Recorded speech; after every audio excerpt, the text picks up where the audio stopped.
orang tua misalnya. yang sudah paham akan hal ini. Walaupun di perjalanan kita sebagai orang tua ini sering lelah, sering kesal, bahkan marah ya kepada putra-putri kita. Ketika Anda merasa lelah, kesal, atau marah, ingatlah satu hal dari saya. Apa itu? Dunia ini hanya rumah sementara. Rumah Anda selamanya adalah akhirat. Ibarat hari ini, Anda ini berjalan dengan pasangan Anda dan anak-anak Anda di belakang. Ujung jalan yang jauh di sana, ada rumah abadi Anda.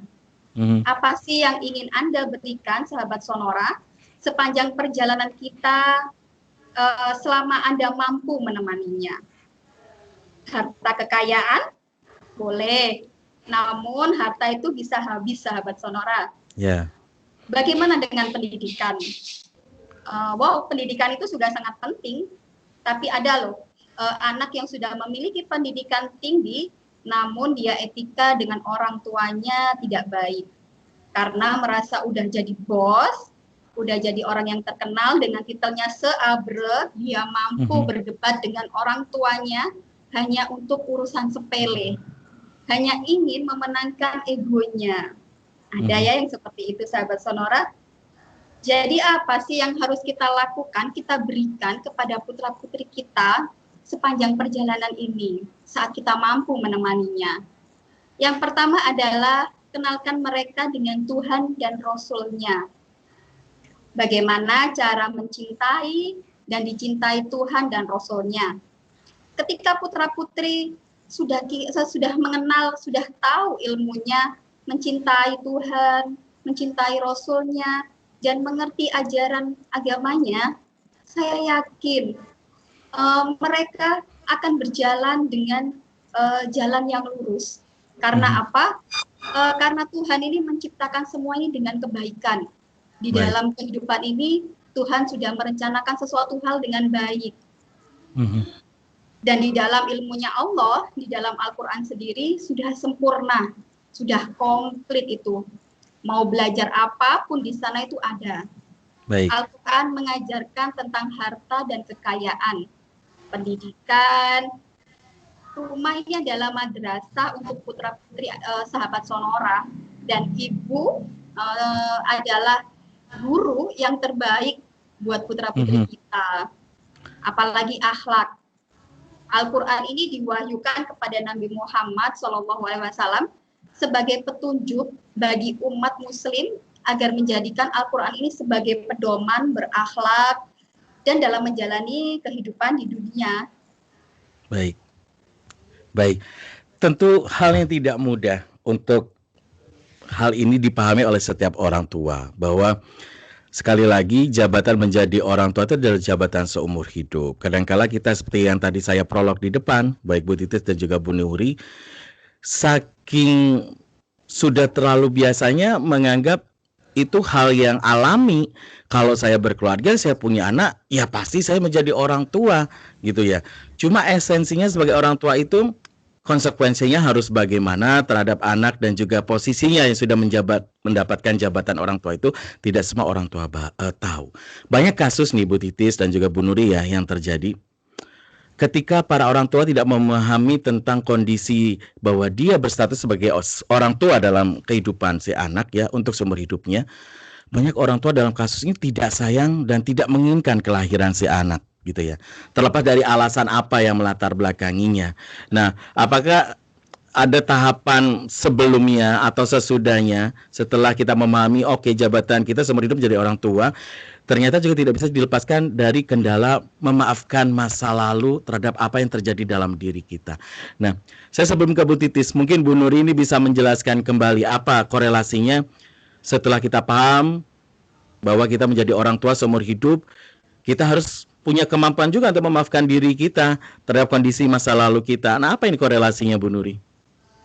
Iya, setelah kita sadari bahwa jabatan ini adalah seumur hidup, berarti yang harus kita lakukan apa ini? Nah, kita punya masa lalu. Kita punya masa lalu, segudang masa lalu. Yang nggak semuanya masa lalu ini adalah baik. Yang namanya hidup, kata iklannya kentang itu ya, life is never flat, hidup ini nggak pernah ada yang rata, nggak pernah ada yang lurus, bahkan ada yang mengatakan hidup ini kayak udah naik roller coaster. Nah, apa sih yang harus kita lakukan? Memaafkan masa lalu kita.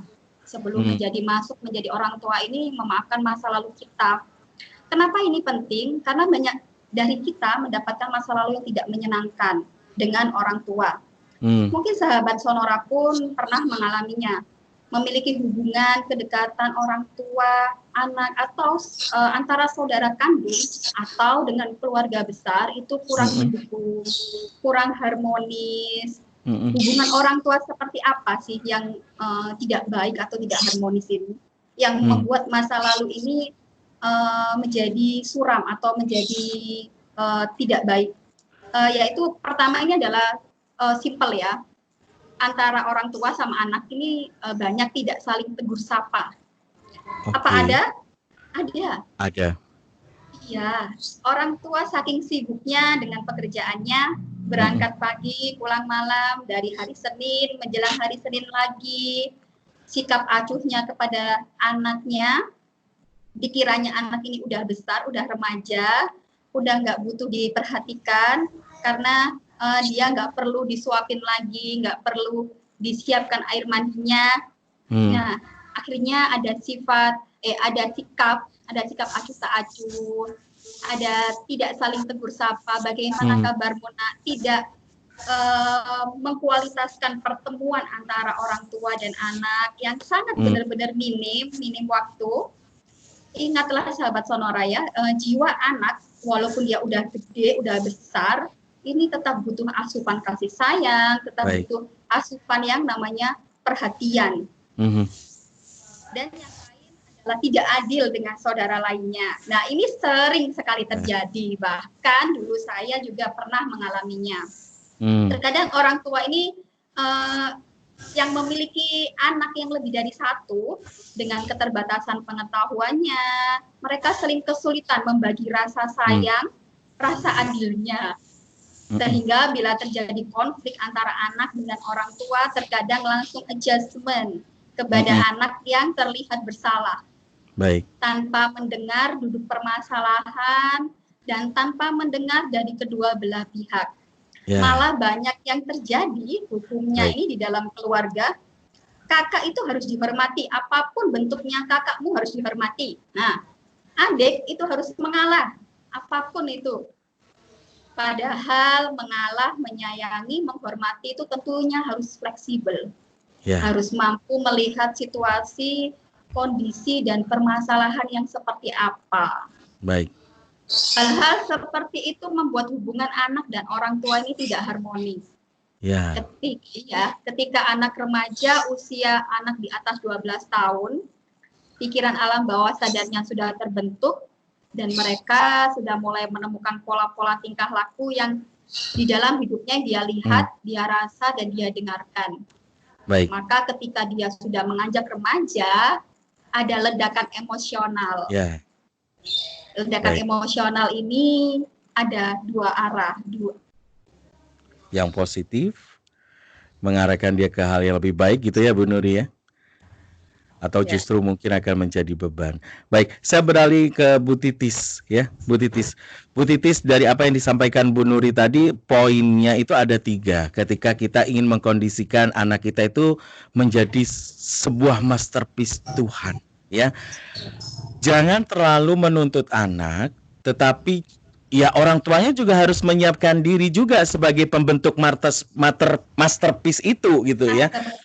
Apa itu di antara lain yang harus disadari oleh orang tua adalah kalau dia sudah menjadi orang tua, hal yang harus dia lakukan adalah forgiveness dirinya.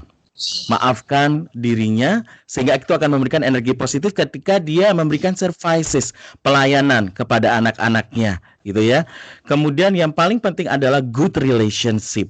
Nah, apakah hal ini itu masih banyak tidak diketahui oleh orang tua, Bu Titis? Atau sebenarnya orang tua menjalaninya tetapi masih kurang maksimal, Bu Titis? Kebanyakan orang tua atau bagaimana, Bu Titis? Ya, rata-rata orang tua itu menjalani karena memang tidak ada pengalaman sebelumnya menjadi orang tua, jadi let it flow gitu ya, biarkan seperti air mengalir, itu nggak ada masalah dengan itu, tapi lakukan dengan responsibel, dengan tanggung jawab. Nah, tanggung jawab ini seperti apa? Ya, mengakses semua ilmu, karena kan sebenarnya orang tua ini, oke, kita mengalaminya pertama kali, tapi orang-orang sebelum kita sudah mengalami puluhan ribu jutaan kali gitu. Nah, sebagai orang tua yang cerdas, pasti ngapain kita harus belajar eksperimen sendiri kalau orang-orang lain sudah punya butir-butir koleksi ya, apa yang seharusnya lebih baik dilakukan. Nah, terkait masterpiece yang hari ini kita bicarakan, itu benar-benar sebuah istilah yang sebenarnya luar biasa sekali. Sebenarnya goalnya adalah ini gitu ya. Output anak kita, bagaimanapun cara kita mendidiknya, outputnya harus jadi masterpiece versi mereka. Masterpiece ini apa? Artinya, jadi kita buka ya kepribadian anak kita seperti sebuah lukisan. Kalau kita melihat ya seorang yang biasanya menilai sebuah lukisan gitu ya. Mungkin kalau kita ngelihat lukisan karena mungkin kita nggak berbakat kayak Bu Nuri sama saya, mungkin bakat di bidang lain, Mas Andre di bidang lain. Kalau ngelihat lukisan, ini mungkin cuma 10 juta gitu ya. Tapi kolektor bisa bilang ini puluhan miliar gitu ya.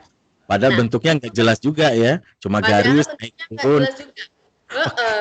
Kalau kita ngelihat di pameran-pameran cuma coretan gitu ya, splash warna apalah ya. Nah, ini juga yang kita lakukan kepada anak kita. Ya, setiap kali anak kita bentuknya seperti apapun, kita bilang, wow, nak, kamu luar biasa sekali di bidang ini, gitu ya. Ketika dia melakukan sesuatu yang mungkin orang tua lain akan melihat itu kan biasa banget gitu ya, cuman memenangkan sebuah permainan pate lele misalnya, tapi itu sebuah achievement buat dia. Nah, kita bilang, wow, kamu keren banget di sini.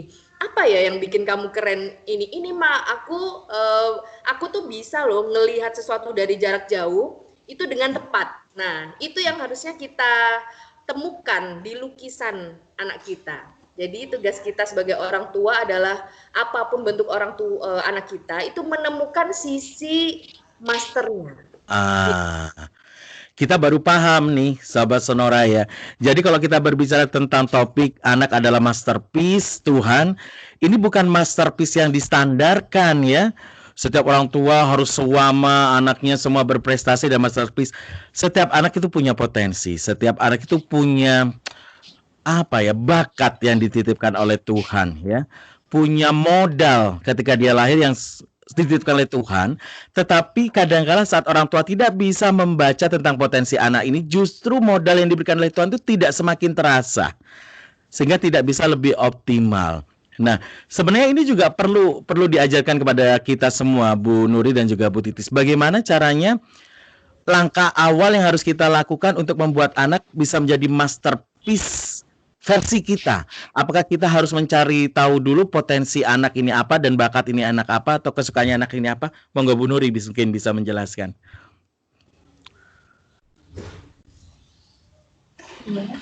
Silakan Bu Nuri. Jadi gimana caranya kita sebagai orang tua bisa tahu apa yang paling mudah untuk dijadikan masterpiece dari anak kita ini?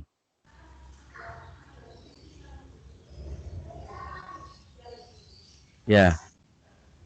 Mungkin saya jawab dulu kali ya Mas Andre. Silakan Bu Titis. Iya. Jadi tahapan apa yang bisa kita lakukan untuk mulai membuat anak? Ini Bu Nuri udah bergabung lagi. Silakan Bu. Iya. Bagaimana kita membuat anak kita menjadi seorang masterpiece? Yang harus tentu kita lakukan adalah menggali potensinya. Sekecil apapun itu, kadang memang mereka ini bangsa yang unik bagi saya. Saya memiliki putra-putri 3, itu dari satu ke satu yang lainnya itu berbeda-beda. Saya tidak bisa menyamakan si kakak harus sama dengan si adiknya juga harus sama dengan si adik yang nomor 3, tidak seperti itu. Jadi bagaimana caranya?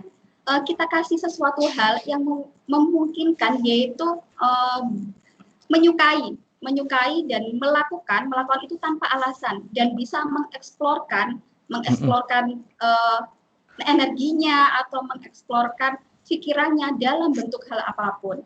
Entah dia bisa menulis, entah dia bisa memasak, mungkin masa kecil-kecil. Jangan jangan dibatasi dengan yang namanya bahaya. Itu bahaya, Nak. Jangan lakukan, Nak. Nah, jadi galilah potensi anak kita sehingga anak itu memunculkan masterpiece-nya sendiri dari dalam dirinya secara alami. Baik. Bu Titis, ada yang ditambahkan, monggo Ibu? Iya. Cara paling gampang mengidentifikasi sisi kemasterpiecean anak kita. Ya, kayaknya Bu Nuri tadi udah menjelaskan ya. Mungkin saya menambahkan sedikit saja bahwa selain potensi dan juga bakat yang mesti dilihat, yaitu anak kita ketika selain bakatnya kan ada sisi-sisi yang kita nggak boleh bilang itu kurang, tapi yang tidak menonjol begitu ya. Nah, sisi yang tidak menonjol ini juga kita beri berkat gitu ya. Kita berkahi bahwa sisi tidak menonjol ini kita tanyakan kepada dia sebenarnya. Apakah ini bagian yang tidak kamu sukai atau kamu sukai tapi nggak tahu caranya bagaimana mengupgrade-nya. Nah, jadi poin orang tua sebenarnya tidak hanya menggunakan source awal dari anak-anaknya untuk mengetahui ini adalah bukan potensinya gitu ya. Iya, betul. Baik. Intinya adalah sahabat Sonora ketika kita silakan Bu Titis. Ya. Cara kedua setelah juga dan memang koneksi ini kurang oke ya sahabat Sonora, tetapi baik. Ya, Mas Andre? Ya, bisa diulang lagi untuk yang Andre? pertama Ibu ya. Baik. Ya, selain menemukan potensi juga sebaiknya bertanggung jawab untuk Mas Andre? Ya. Selain juga meningkatkan potensi dan bakatnya, orang tua juga bertanggung jawab untuk meningkatkan apa yang disebut kurang gitu ya. Sehingga kalau yang bagus udah di-upgrade, yang kurang disamakan, maka inilah namanya masterpiece gitu ya. Baik.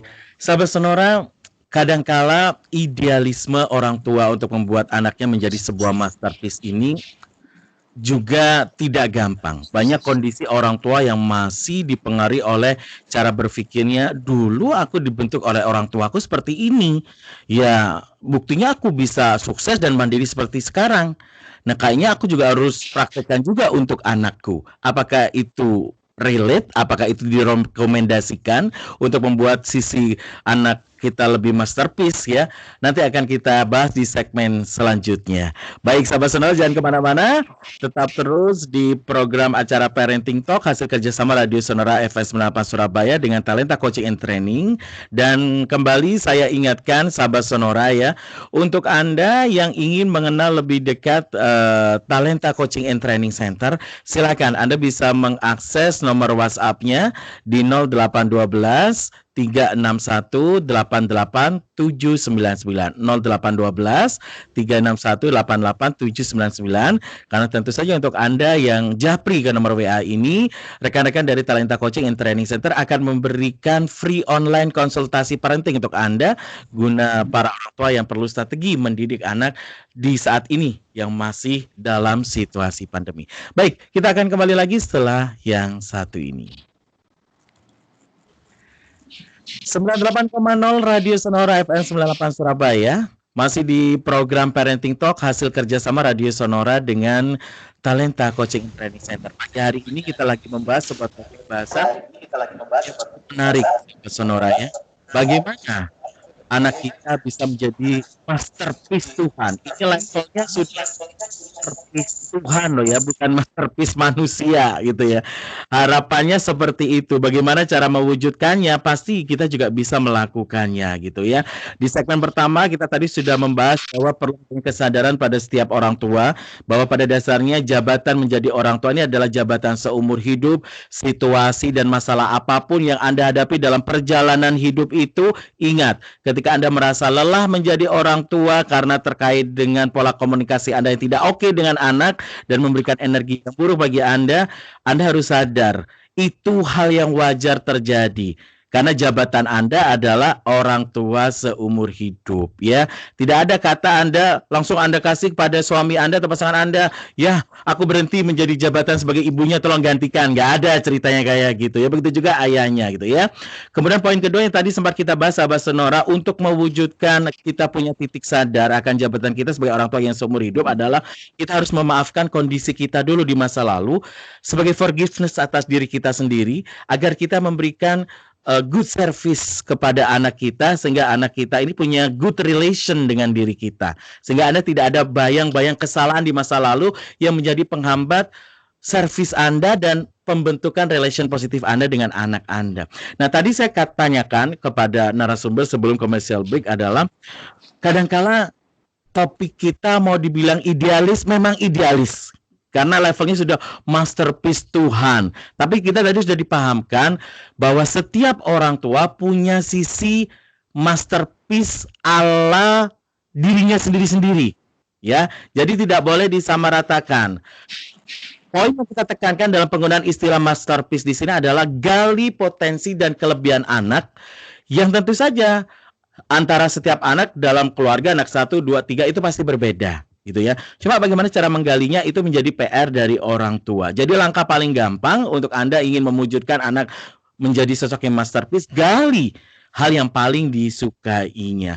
Tadi saya sempat tanya ya sebelum commercial break, bagaimana kita orang tua yang ingin anak kita ini idealis, sempurna gitu ya. Tapi kita masih terbayang-bayang oleh pola asuh orang tua kita sendiri terhadap diri kita di masa lalu. Ada dua sisi ini, Bu Nuri dan juga Bu Titis ya. Sisi yang pertama mengatakan, kerasnya orang tua mendidik saya, membuat saya menjadi pribadi yang survive, kata orang tua. Membuat diri saya menjadi pribadi yang tangguh. Dan saya bisa sampai menjabat posisi seperti sekarang, berhasil dalam konteks kebutuhan dan pangan sandang karena orang tua didik saya yang keras gitu ya. Tetapi saya nggak yakin juga nih kalau saya ajarkan apa yang diajarkan oleh orang tua saya ke saya, terus saya ajarkan ke anak saya juga pas. Nah ini dilemanya kebanyakan orang tua. Tahu hasilnya positif, tetapi khawatir juga nggak pas karena zamannya udah beda. Bagaimana Bu Nuri menanggapi situasi seperti ini? Galaunya para orang tua nih. Iya Mas Andre. Memang kita ini pasti dalam waktu usia remaja yang kita lihat ini dominannya ini kepada siapa? Kepada ibu kah atau sosok seorang ayah kah? Nah, ini setelah kita jadi remaja, kita ini menyerap secara tingkah lakunya, bahkan secara kata-kata, secara detail-detailnya itu kita serap. Nah, pada saat kita jadi orang tua, kemungkinan besar kita juga akan menularkan cara-caranya orang tua kita dulu, nah, dengan sekarang. Yeah. Maka, bagi saya adalah yang ketiga tadi, memaafkan orang tua yang salah didik. Bagi saya, maksudnya itu bukan salah didik atau dalam tanda kutip ya, salah didiknya ya. Tapi memang pada zamannya dulu dan zamannya sekarang itu berbeda. Betul. Agar kenapa? Agar tidak menjadikan mereka ini role model yang benar-benar paten saat kita mendidik anak kita. Kenapa ini ada kaitannya dengan masa lalu kita, dengan kita bisa memaafkan masa lalu, kemudian kita bisa memaafkan atau memaklumi orang tua kita, bagaimana latar belakang pendidikannya orang tua kita maklumi. Bagaimanapun itu kita juga harus berterima kasih kepada orang tua kita. Namun tidak serta-merta kita menjadikan mereka ini role model untuk didikan anak kita karena zaman ini berbeda. Yeah. Saat kita remaja yang saya tadi bilang secara tidak sadar ini pikiran bahwa sadar kita ini sudah merole model orang tua. Anak ini apa sih yang direkam dari perilaku orang tua di benaknya? Secara konkret yang dilihatnya ini apa? Yang pertama, ibadah orang tua kita sehari-hari. Okay. Yang kedua, sikap orang tua, ayah, ibu kita kepada kakek nenek kita. Jadi, sikap orang tua itu kepada ayah dan ibunya. Dan yang ketiga, selaras kata dan perbuatan. Sama nggak sih kata sama perbuatan orang tua kita itu bisa kita rekam juga. Dan yang keempat, larangan yang tidak dilanggar oleh orang tua. Yang kelima, hubungan baik dengan sesama manusia dan kecintaan kepada sesama makhluk Allah. Kalau orang tua kita dulu ini contohnya ya, orang tua kita tidak suka sama kucing. Kalau ada kucing lewat, ya kita tendang-tendang. Nah, ini bisa merole model kita akhirnya. Coba sahabat Sonora perhatikan diri sendiri ya. Ketika memarahi anak nih, pola kata atau bahasa kita coba benar-benar diteliti dan diingat-ingat masa kecil kita, sahabat Sonora. Nanti sahabat Sonora akan berkata gini, aku kok mirip ibu ya kalau marah. Atau aku kok mirip bapak ya kalau lagi berjalan, ya gitu. Karena sahabat Sonora ini lebih banyak interaksinya yang di mana itu pasti akan mirip mendominasi bapak atau karakternya. mendominasi karakternya. Kalau role model itu kemiripannya dengan kebaikan tentu sangat baik ya sahabat Sonora. Namun bagaimana kalau seandainya hal itu negatif? Ya. Baik. Itu kan ya Mas Andri ya. Baik. Bu Nuri, ini cukup menarik ketika bahasan lintas generasi menjadi role model untuk generasi paling akhir gitu ya. Saya nggak tahu ya. Cuma yang dirasakan gini loh, bunda-bunda. Ketika kita ini ingin anak kita menjadi sebuah masterpiece, tetapi relationship kita sebagai orang tua dengan embahnya si anak, dengan kakeknya si anak ini tidak baik. Kadangkala tanpa kita sadari ini pasti akan terbaca oleh anak dan anak juga akan menggarisbawahi situasi itu gitu ya. Apakah perlu kita menjadi orang tua, katakanlah ya, andai kata sampai kita punya anak, tetapi kita punya hal yang masih kurang oke komunikasi sama orang tua itu, sama orang tua kita gitu ya. Perlukah kita menjadi seorang artis atau aktor di depan anak? Katakanlah gini, saya punya teman, ini sedikit sharing aja ya, tapi ini kisah nyata. Jadi saya punya teman saya ini menikah dengan seorang laki-laki, di mana laki-laki ini sebenarnya tidak direstui oleh bundanya teman saya, gitu ya. Sampai akhirnya terjadilah pernikahan, kemudian punya anak, sampai anaknya lahir atau cucunya si nenek ini lahir, pernikahannya masih juga belum direstui. Tetapi keberadaan cucu ini diterima oleh sang nenek. Oke, poinnya di sana. Nah, kemudian teman saya ini yang cewek ya, yang cewek kebetulan, dia itu selalu sharing dan selalu istilahnya yang menjadi hambatan bagi dirinya itu, aku tuh ingin mencontohkan ke anakku itu bahwa mama dengan nenek itu sedekat ini loh, tetapi situasi itu belum terbangun karena masalahku di masa lalu itu dengan ibuku. Tapi katanya kadang-kala aku bikin dealing dengan ibuku, tolong kalau di depan anakku seakan-akan kita tidak ada masalah. Tetapi kalau di luar itu tetaplah kalau ibu memang nggak menerima pernikahanku dengan suamiku, is okay. Mungkin ini hal-hal yang nyata bisa terjadi dalam kehidupan kita, dan memang terjadi dalam teman saya. Saya ingin tahu dong komentar seorang Bu Titis, gimana dong menyikapi kondisi seperti ini? Ini kan juga dilema dan problem ya. Bagaimana Bu Titis? Iya. Kalau melihat dari case-nya tadi, sebenarnya orang tua sudah cukup dewasa ya untuk tahu bahwa apa yang terjadi dengan masa lalunya itu tidak perlu kemudian anak mengetahui secara detail gitu. Nah, terkait pernikahan yang tidak direstui, ini sebenarnya harus diselesaikan terlebih dahulu gitu ya. Seperti tadi kata Bu Nuri, apapun yang sudah terjadi itu tidak hanya let it go, tapi sebenarnya kalau masih ada perentil-perentil problem itu juga mesti diurai gitu ya. Jadi tidak hanya dilupakan, tapi yang belum selesai juga diselesaikan. Nah, kalau sudah terjadi pernikahan, sebenarnya yang perlu dirajuk, dirayu adalah mama kan, siapapun yang tidak menyetujui. Karena toh juga sudah terjadi pernikahan, sudah ada anak gitu.